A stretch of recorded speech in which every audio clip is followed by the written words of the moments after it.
mass paratroop assault is one of the most spectacular of military operations.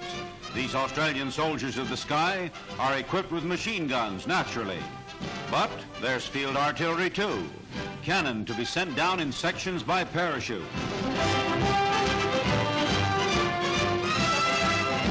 General MacArthur, commander of the New Guinea campaign, directs the paratroop thrust through the sky against the Japs. And now the motors are roaring. Inside the paratroop transports, aerial soldiers are ready for the jump. Some so much at ease that they sleep until their turn comes to fix parachutes for the leap into space. They are nearing the point selected for the mass descent. And now the plane disgorges a stream of paratroopers. In the wiping out of Japanese positions on the North New Guinea coast, parachute invasions have played a decisive part. And this mighty swarming of aerial invaders is the greatest of the campaign.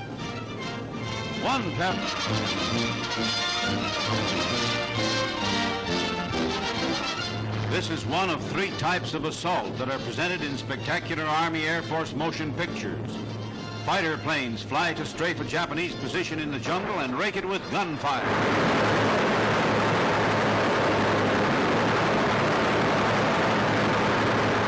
Then a similar strafing attack on an air base at Wewak. And here the American fighters catch the Japanese warplanes neatly lined up on the far side of that field, like sitting ducks to be riddled by the gunfire.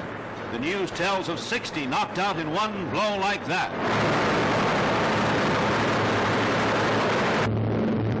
Here's a survey of another mode of air assault, high-level bombing, a precision aiming of explosive which streams down on enemy positions far below for a pattern of explosion.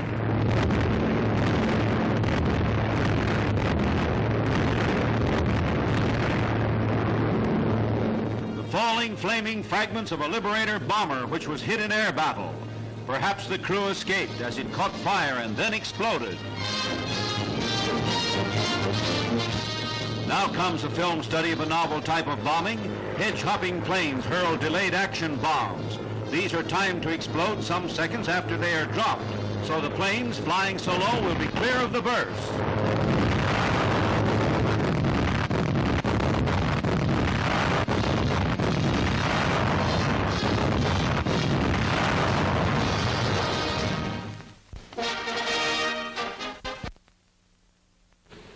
And just arrived from a South Pacific jungle battlefront, these official Signal Corps pictures.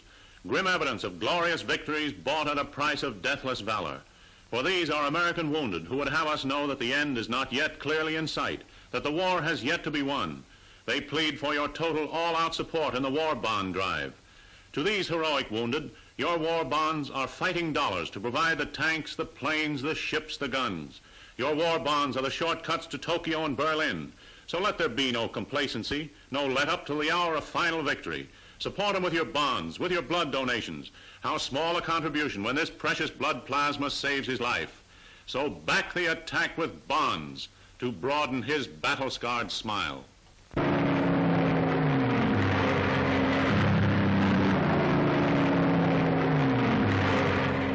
Across the English Channel, and the target is a Nazi base in France. Vivid motion picture scenes filmed in action, low-level bombing action. A war flight on one of those days of air assault when thousands of sorties are made in the work of pulverizing Nazi power from the air. The target, a mass of explosions and fire. Flying low and hurling delayed action bombs, the warplane in which the camera rides plays a part in the round-the-clock bombing that casts the shadow of ominous wings on the dominion of the Nazis.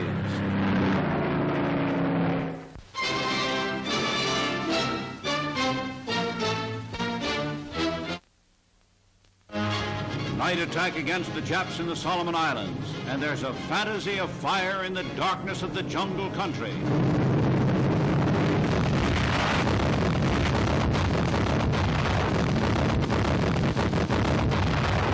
An air view of a night naval bombardment.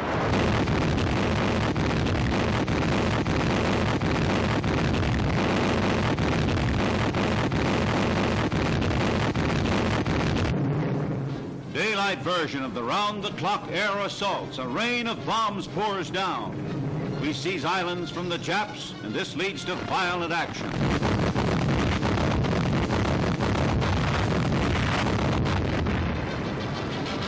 They're out to strafe Jap ships and rake a landing craft.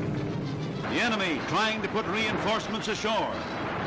These pictures made by the Army Air Corps are vivid with the scenic drama of the Southwest Pacific Air War.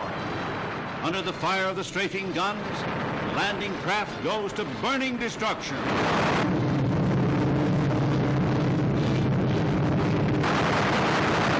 The air camera shows us a destroyer which they strafe. And then the Japanese warship is bombed.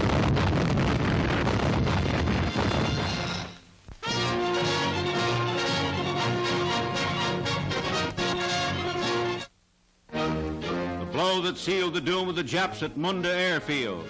As American troops advance by land, an amphibious force of Marines from Rendova Island makes a landing to flank the enemy air base.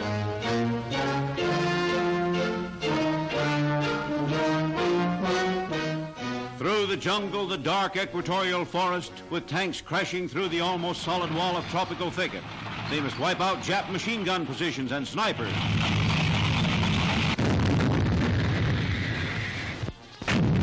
Gunfire searches the foliage for snipers in the trees. Snipers the advancing troops shot out of the trees, the Japs resisting to the last as the Americans continue their relentless advance to the Munda airfield. They have the support of air power, dive bombers blasting enemy positions with bursting high explosives. And the airfield is captured. American soldiers are royal guests in Egypt. North of Munda, American warships defeat the Japs in a fantasy of sea battle at night.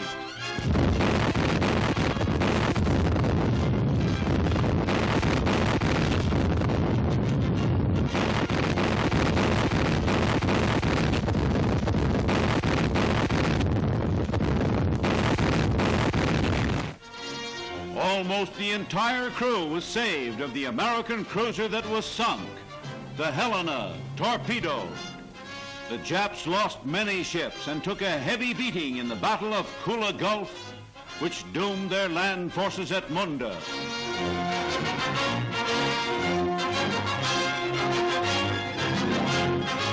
The victory cheers the survivors of the Helena, who are eager to get at the enemy again.